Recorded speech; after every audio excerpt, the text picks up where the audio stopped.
কোথায় ব্যাটিং করতে এনজয় করেন? আমরা ন্যাশনাল টিমে দেখেছি আপনি ফিনিশিং রোলে, লোয়ার মিডল অর্ডারে, আবার ন্যাশনাল টিমে একটা দুটো ম্যাচ ওপেনিংয়ে করেছেন। ঘরোয়া ক্রিকেটে আপনাকে আমরা টপ অর্ডার ব্যাটারও দেখেছি। কোথায় আসলে কমফোর্টেবল? কোন পজিশন মনে হয় যে আপনার জন্য পারফেক্ট? আসলে এটা আপনারা সবসময় দেখেও থাকেন আমি লোকাল লিগগুলায় বা আমাদের যে কোনো ডোমেস্টিক ক্রিকেটে সাধারণত টপ অর্ডার বা টপ মিডল অর্ডারে ব্যাটিং করি, তো এই জায়গাটাই আমার মনে হয় আমি স্বাচ্ছন্দ্য বোধ করি ব্যাটিং করতে। সাম্প্রতিক সময়ে বাবা হয়েছেন। অনেক সময় কেউ বিয়ে করলে, বাবা হলে লাইফে অনেক কিছু চেঞ্জ হয়, আরও বেশি মোটিভেটেড হয়, খেলার মধ্যে আসলে ফোকাসটাও আসে। আপনার বেলায় কি সময়টা কেমন কাটছে? সময় আসলে অনেক ভালো কাটছে, নতুন একটা এক্সপিরিয়েন্স। আর তেমন অন অ্যান্ড অফ ওরকম আলাদা ভাবে কোনো কিছু চিন্তা করছি না, যেমন ছিল বাকি সব কিছু তেমনই আছে। ২-৩ বছর তো টানা খেলেছেন ন্যাশনাল টিমে হোয়াইট বলে।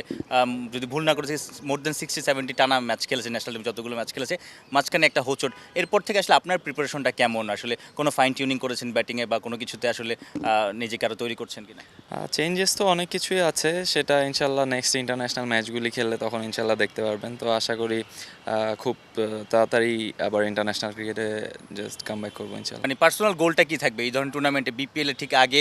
পাশাপাশি ভিন দেশের যে টিমগুলো থাকবে তাদেরও আসলে নজর কাড়ার একটা সুযোগ থাকছে। রংপুর রাইডার্স আমাদের এরকম একটা অপরচুনিটি প্রোভাইড করতেছে, তো এরকম অপরচুনিটি তো সবসময় আসে না। তো আশা থাকবে রংপুর রাইডার্সের হয়ে যাতে ভালো করতে আমরা টুর্নামেন্টটা যাতে একটা ভালো পর্যায়ে ফাইনাল খেলতে পারি। আর পার্সোনাল গোল বলতে তেমন কিছু নাই, টিমের হয়ে বেস্টটা করার চেষ্টা করব।